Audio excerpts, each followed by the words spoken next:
Dernière partie, quelques exemples de phrases possibles de faire au niveau tome 1 de Mehdi.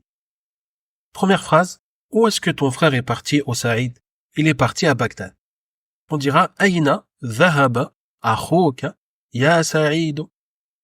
Et la réponse dhahaba ila Bagdad. Donc Aïna correspond à la question où. Dhahaba c'est le verbe partir. Pour dire ton frère, il faut bien dire akhuka, il faut rajouter le wa de prolongation, car il a été vu dans la leçon 10 que le mot akh pour dire frère et le mot ab pour dire père, lorsqu'ils sont modaf, premier mot d'une annexion, on doit les faire suivre d'un wa de prolongation. Quand on dit akhuka pour dire ton frère, akhuhu, son frère à lui, akhuna, notre frère. À part si on veut dire mon frère et qu'on doit mettre le ya en disant akhi, là on mettra pas le wa en plus. Et ensuite pour dire au Saïd, on dira ya Saïd. Saïd il finit par une damma sans le tenwin, car après la préposition ya pour appeler quelqu'un, on peut pas avoir un tenwin damma après le mot ya. Donc on dira ya Saïd. Et la réponse, dhahaba, il est parti, il est à Bagdad, donc à Bagdad. Bagdad, ce n'est pas une ville arabe, car c'était dans la Perse, et donc comme c'est pas un lieu arabe, donc ça rentre dans ce qu'on appelle al-alam al-arjami, le nom propre qui n'est pas arabe. Donc au lieu d'avoir la kesra à la fin, à cause de ila, il aura la fetha. On dira ila Bagdad. Phrase numéro 2. Ceci est la voiture de qui? Et la réponse, ceci est la voiture de mon oncle paternel. Donc pour dire ceci est la voiture de qui, on fera une annexion entre le mot voiture et le mot interrogatif qui, donc men. On dira sayyaratu men. Donc sayyaratu, on ne mettra pas alif lam ni tenwin. Sayyaratu men hadhi. Pour dire ceci, on dira hadhi, car comme on montre une voiture, la voiture c'est féminin en arabe avec le tamarbuta, donc on utilisera hadhi pour la montrer. Sayyaratu man hadhi. Hadhi sayyaratu ammi. Ceci est la voiture de mon oncle paternel.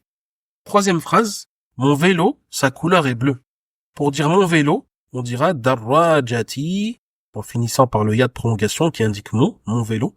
Sa couleur, la couleur du vélo, on dira launuha, on dira pas launuhu, mais on dira launuha, car le mot darraja est féminin.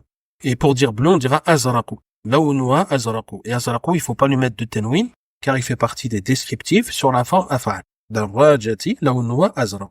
Phrase numéro 4. Qui est dans la maison neuve qui est entre la mosquée et l'école? Dedans, il y a ton frère. Pour dire qui est dans la maison là, le mot qui indique la question sera men. Dans la maison, donc fil bayti. Men fil bayti. Pour dire neuve, on dira al-jadidi. Al-jadidi, il s'accorde avec al-bayt, qui en arabe est masculin.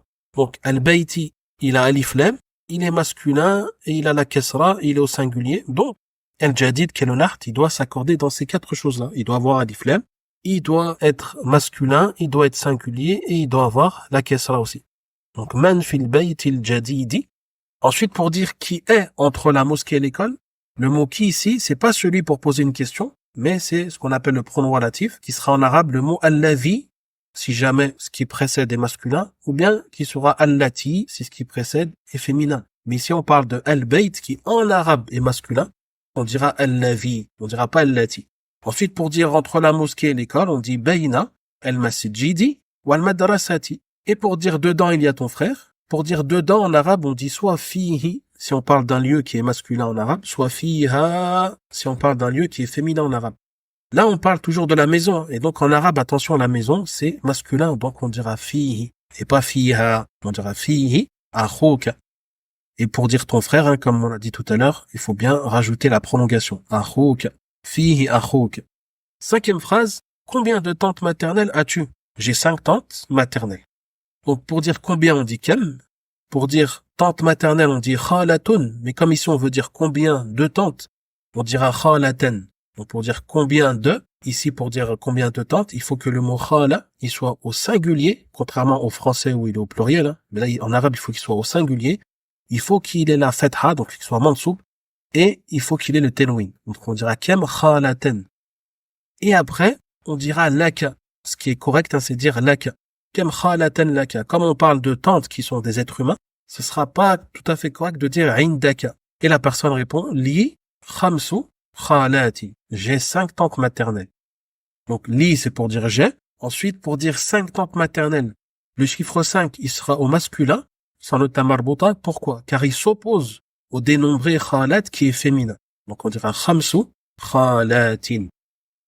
Ensuite, la phrase numéro 6. La sœur de Fatima est infirmière. Pour dire la sœur de Fatima, on va faire une annexion. Donc, ukhtu, il n'aura pas alif lam, il n'aura pas le tenwin. Et Fatima, c'est le mudaf ilayh. À la base, le mudaf ilayh finit par la kesra. Par contre, comme Fatima est un prénom qui est privé de tenwin, car c'est un alam muannaf, un prénom féminin, il ne pourra pas terminer par la kesra ici, mais on devra mettre la fetha à la place, en disant ukhtu Fatimata, la sœur de Fatima. Mumarridatun, c'est le khabar, donc lui finira par le tenwin damma. Mumarridatun, infirmière. La sœur de Fatima est infirmière. La phrase numéro 7. Mon frère a 6 livres. Ils sont 9.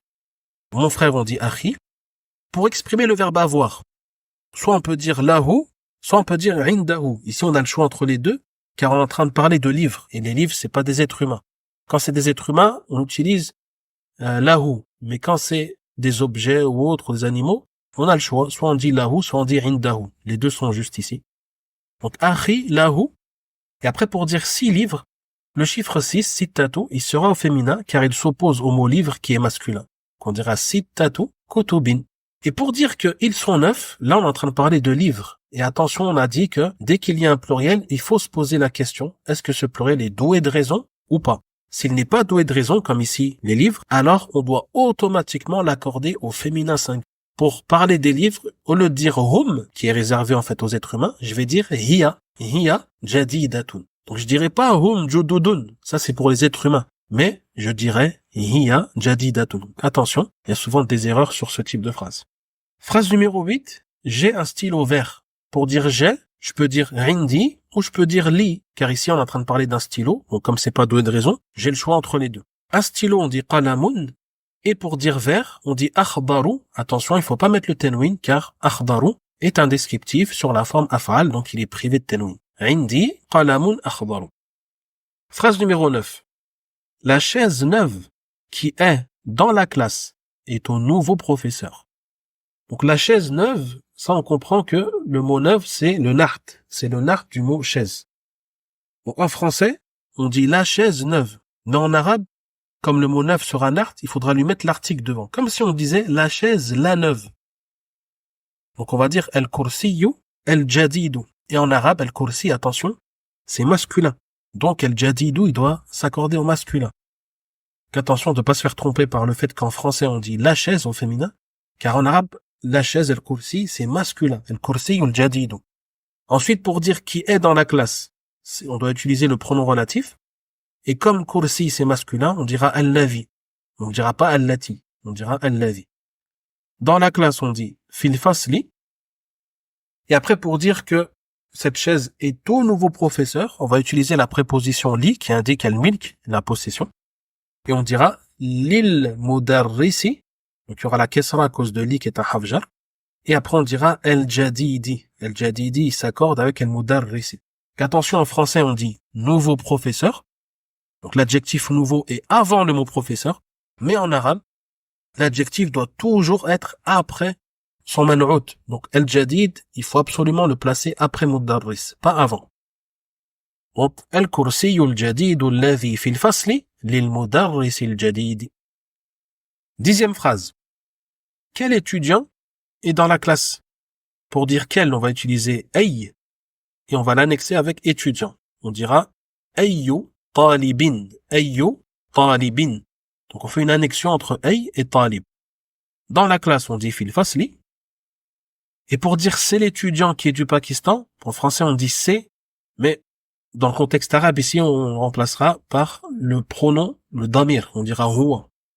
Huwa talibu alladhi min Pakistan. Donc c'est l'étudiant qui vient du Pakistan. Huwa talibu alladhi min Pakistan. Pakistan, c'est un nom propre qui n'est pas arabe, donc un alam arjami. Donc au lieu d'avoir la kesra, il aura la fetha. Au lieu d'avoir la kesra, il aura la fetha. Min Pakistan, min Pakistan. Phrase numéro 11. Quand sera l'examen? Il est dans une semaine. Donc pour dire quand, on dit mata. L'examen, on dit al-irtibaru. Le verbe être ici, il n'est pas traduit, il est sous-entendu dans la phrase. Donc on dira mata al-irtibaru. Quand sera l'examen? Pour dire il est dans une semaine. Al-ikhtibar, je remplace par le pronom huwa, car le mot ikhtibar en arabe est masculin. Je dis huwa. Et dans une semaine, attention, faudra pas dire, ici on dira pas fi, mais faut dire en fait après une semaine. Voilà, quand on utilise le mot dans du point de vue du temps, par exemple dans une semaine, dans un mois, dans un an, du point de vue du temps, alors on utilisera le mot ba'd en arabe. Huwa ba'da usbu'in. Huwa ba'da usbu'in. Il est dans une semaine. Phrase numéro 12.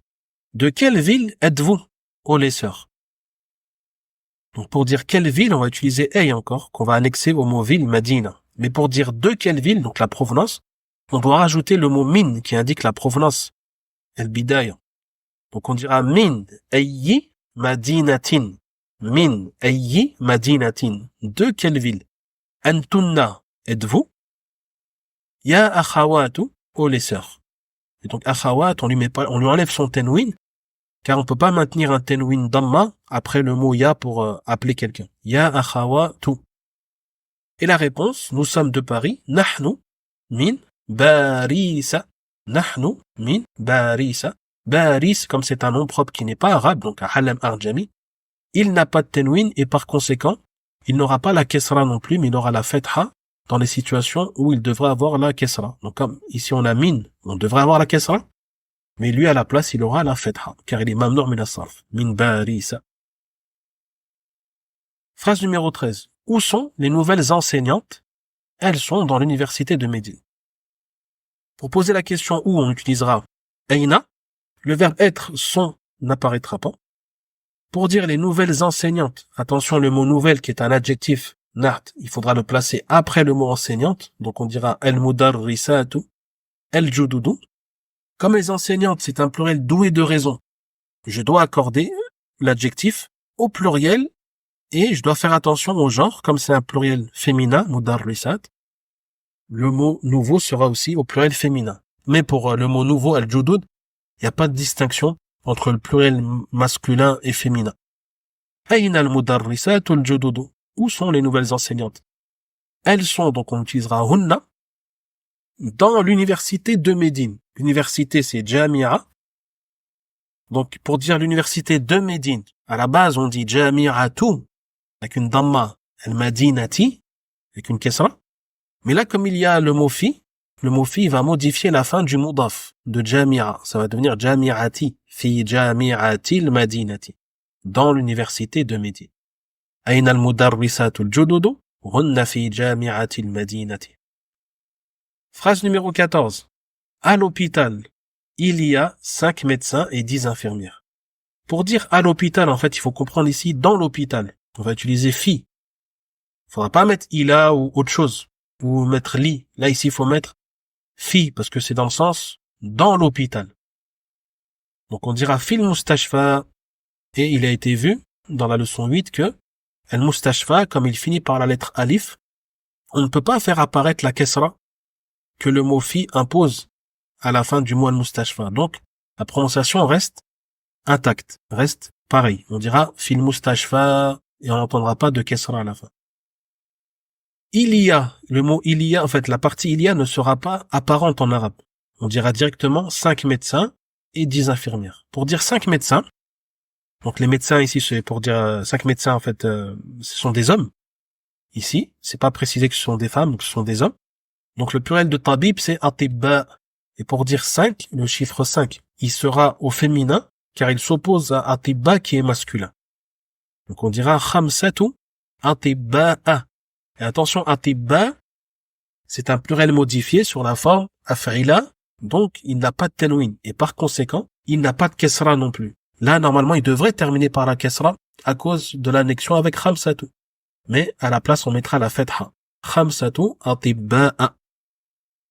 Wa ashru mumarridatin. 10 infirmières, le chiffre 10, il est au masculin, car il s'oppose à mumarridatin, qui est au féminin. Et pour le shin du mot 10, il portera ici le soukoun. Pourquoi? On a dit que lorsque le mot 10 est suivi d'un dénombré féminin, alors la lettre shin porte le soukoun. Par contre, s'il avait été suivi d'un dénombré masculin, il aurait porté la fetha. Phrase numéro 15. Au Japon, il y a beaucoup d'écoles. Donc quand on dit au Japon ici, c'est pour dire dans le Japon. Donc ici, au Japon, il ne faudra pas utiliser il a ou bien utiliser li. Là, il faut utiliser fi pour dire dans le Japon, en fait. Il y a beaucoup d'écoles. Donc il y a ne va pas apparaître dans la partie arabe. On dira directement beaucoup d'écoles. Et pour dire beaucoup d'écoles, attention, en fait, on veut dire des écoles nombreuses. Donc il faudra mettre le mot école d'abord et le mot nombreux après. Donc on dira fil yabani pour dire au Japon. Des écoles, on dit madarisu, c'est le pluriel de madrasa. Et comme il a la forme mafa'il, comme masajid par exemple, alors il n'a pas de tenwin. Il faut dire madarisu, sans le tenwin. Et pour dire beaucoup ou nombreux, on va utiliser le mot kathir. Et donc ici, le mot kathir, c'est l'adjectif du mot madaris, école. École, c'est un pluriel qui n'est pas doué de raison, ça ne désigne pas des êtres humains. Donc, on doit automatiquement l'accorder en féminin singulier. On dira kathiratun avec le tamarbuta, car il va s'accorder au féminin singulier. Fil yabani madarisu kathiratun. Phrase numéro 16, avant-dernière phrase. Comment vont-elles? Elles vont bien. Pour dire comment vont-elles, en fait, littéralement, c'est comment est leur état. Et pour dire elles vont bien, littéralement, c'est elles sont dans le bien. Donc, comment vont-elles? Comment est leur état? On dit keifa, halu, pour dire état. Et pour dire leur état à elles, on dira hunna. Donc, keifa haluhunna, keifa haluhunna. On fait une annexion entre le mot hal, qui veut dire état, et le pronom hunna pour dire leur état. Comment est leur état? Comment vont-elles? Keifa haluhunna. Et après, pour dire elles vont bien, littéralement, c'est elles sont dans le bien, on dira hunna bi khayrin. Hunna bi khayrin. Dernière phrase, numéro 17. Ceci est le stylo de qui? Ceci est le stylo de mon fils. Pour poser la question, ceci est le stylo de qui? On fera une annexion entre le mot stylo, qalam, et le nom interrogatif qui. On dira qalamu men, ça voudra dire le stylo de qui? Et pour dire ceci est, on dira hadha. On le mettra après. Qalamu man hadha. C'est le stylo de qui? Et la personne répond hadha qalamu bni. C'est le stylo de mon fils. Qalamu bni, ça veut dire le stylo de mon fils. Et le mot fils, ibn, il commence par une hamza de liaison. C'est-à-dire qu'on écrit l'alif, mais on n'écrit pas la petite hamza qui va avec. Et pas besoin d'écrire la voyelle car, comme c'est en cours de phrase, à la base, elle ne sera pas prononcée, donc pas besoin d'écrire. Hadha qalamu bni. Alhamdulillah, on a pu terminer l'explication de ce résumé, de ce qu'il faut retenir pour le tome 1 de Médine. Tu peux retrouver ce résumé et le télécharger si tu accèdes au programme tome 1 de Médine. L'as-tu vraiment fait? Wa sallallahu wa sallama ala nabiyyina Muhammad wa ala alihi wa ashabihi ajma'in wa akhiru